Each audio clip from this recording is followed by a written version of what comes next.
Welcome back to Stacks and Stories. I'm Kathy Kraemer, the secondary librarian at American Overseas School of Rome.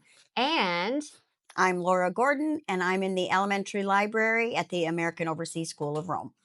we just came back from a European librarian conference.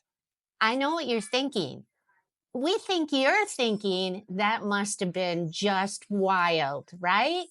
You're thinking it was maybe 5 or 10 blue-haired ladies sitting around in chairs like this, knitting and talking about books.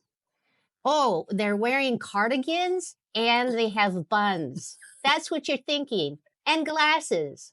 No, that's not what it was like.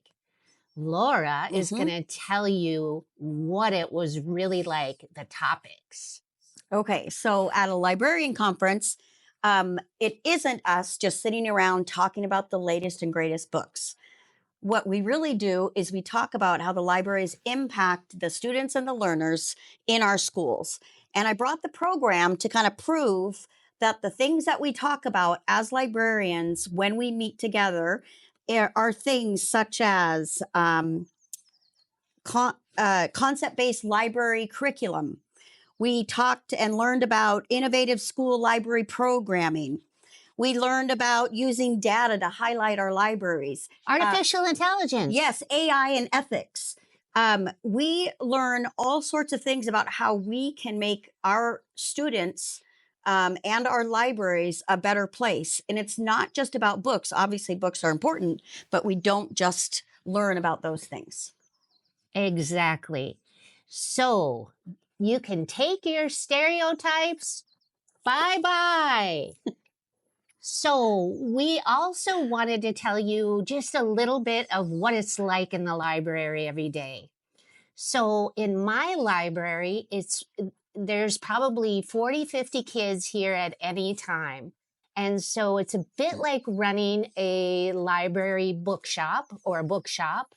And then I also team teach with teachers or teach kids how to do research, how to work with AI. Most importantly, what I've been doing is getting kids to read for pleasure. How about you?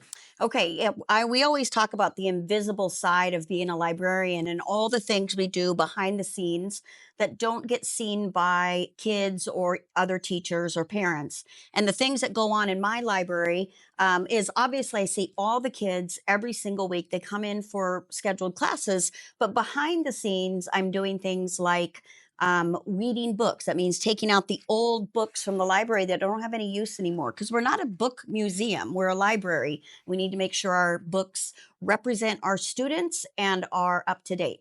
I am repairing books. I have a book hospital. I don't know if you've ever seen my book hospital, I Ms. do Kraemer. too. Yeah. But I have a book hospital and I repair books on a weekly basis. We are constantly looking at books, to order books, to make a list of what we need for next year. I'm constantly looking at the books so that when I see kids come in, I can say, oh, I know a good book for you. Yes, that is so important. And so we learn as librarians the kinds of students we have, the kinds of readers they are, and that's a huge part of our job. And a lot of that goes unseen. When I mention reading for pleasure, it's more than reading for pleasure. It is reading so you can build endurance. So when you go to university, just like a sport, you have to work up your endurance. With reading, you have to work up your endurance with reading. So when you go to university and they give you a book that's that big, you can get through it. And the more you read, the faster you can read and the more you understand. So yeah, and just to add on to that, because in high school, the focus is reading so that you have stamina. The same is true in elementary, but I always talk about choice in the library. Kids come in and they have a choice of what they want to check out. I don't dictate what they check out. If they're reading Dogman after Dogman after Dogman, then I'll gently guide them to try and read something else, but I'll never tell them not to read their favorite books. And so our job scaffolds. My Yep. job as an elementary library scaffolds onto her job as a secondary librarian. Absolutely. So our program builds upon each other. So next week, we have more topics for you. Thanks for watching.